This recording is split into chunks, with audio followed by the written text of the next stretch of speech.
Hello, I'm Professor Christine Conforti, and luckily and gratefully, I'm here with my colleague and friend, Professor Stephen Whitty. And just as he begged, threatened, I don't know how you want to put it, asked me to join him in doing some type of same structured lesson, I'm doing the same to him. So thank you, Professor Whitty, for being here and joining me. My pleasure, Chris. Thank you for inviting me, and hopefully these demonstrations on how these things work will help students. Yes. Okay. So let me get into the introduction of what we're going to do, right? That would help.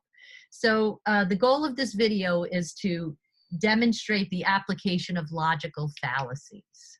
It's part of our lesson plan. So we're going to use social media as the discussion. And I'm essentially going to take a positive stance towards social media, and Stephen Whitty is going to take a negative stance to social media. And in that, we're going to use logical fallacies. But Stephen, I'm going to ask you something before we go on. Can you even give just a broad definition of what a logical fallacy is? I was praying that you were going to give me the opportunity to do that, actually, Chris. To me, logical fallacies are really just false reasoning. It's something that really isn't based on evidence or content, but we're so used to hearing people do these things that it sounds plausible. And they're so common in regular discourse that people have actually been able to name them. And you're going to do that in your course, so I won't go through any list. But I really just think it's the idea that somebody's trying to convince you with an argument that sounds plausible or logical, that something is plausible or logical. But when you really look at what the argument consists of, it's kind of an empty suit. There's nothing really substantive there. You mean like a straw man?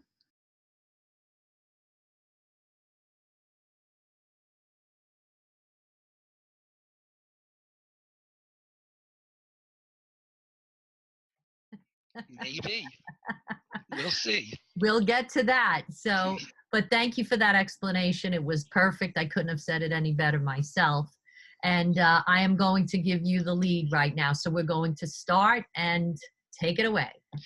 Okay, so I'm against social media for a couple of reasons. And the first one is the designers of these websites. These are some high profile names that we're talking about. People like a Bill Gates or Jeff Bezos or Mark Zuckerberg. All of these people have been in trouble legally because of the unethical things that they've been doing with people's information on these websites.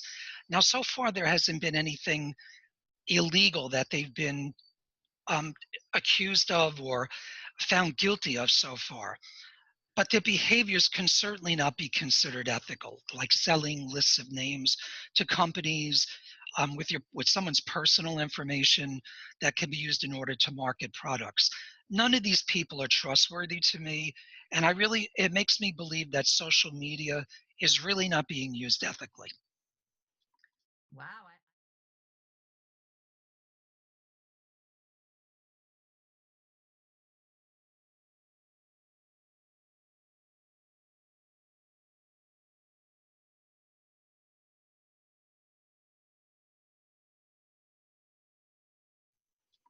Wow, I don't know. I feel kind of convinced maybe I'm going to be against social media after that.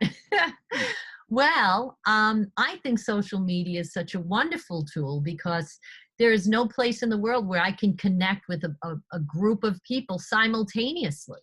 So I get to see photos of all my family and my friends and communicate with people. Like, people say, oh, well, we have email. Yeah, but that's now becoming the new snail mail. I have to send an email out and attach pictures. It's more clunky, so I don't know. To me, having that kind of connection, that it's so fluid, it's so easy. It's it's the best thing in the world as far as I'm concerned.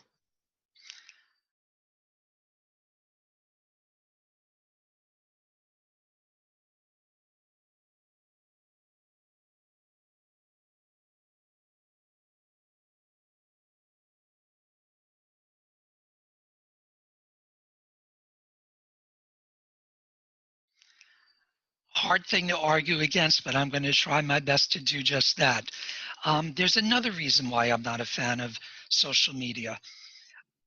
As you can see, as Chris stated, we're both college teachers. Um, and as a college teacher, I've been teaching for about 16 years now, and I've seen student attention spans shrink in the 16 years that I've been teaching. I think it's a result of too much time spent on social media sites. There's a direct correlation between how much worse students participate in school, in the classroom, and online since the creation of social media. And this can't be a coincidence. Before social media, students were much more focused. Well,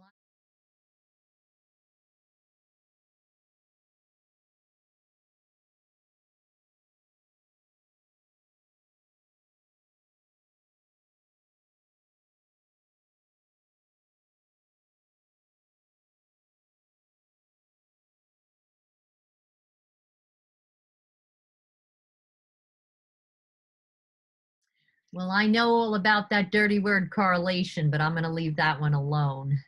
I am going to tell you right now, Stephen. All of these people complaining about social media, like Twitter, they're all on it. Isn't that comical? I think everybody's on social media. So, are you kidding me? If it was such a bad thing, why would everybody be doing it?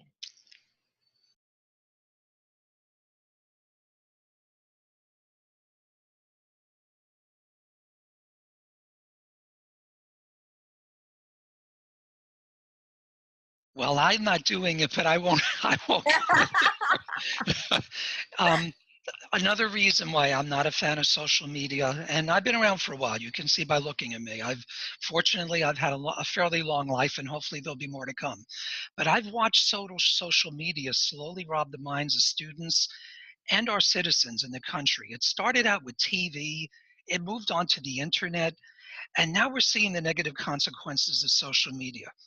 If we continue this, if this is the trajectory that we continue on, eventually there's not going to be any more freedom of thought. The government and corporations will basically have access to all of our private information, and we're slowly going to give up all of our other freedoms to a bunch of technocrats.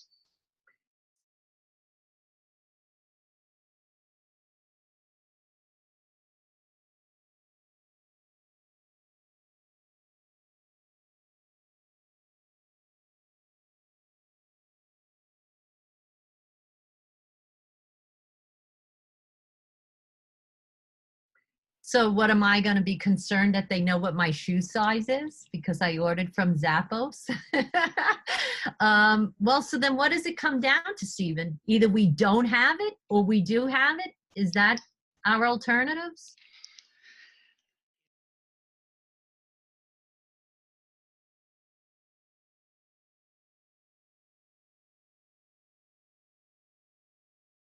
It sounds like that's all that we're left with at this point.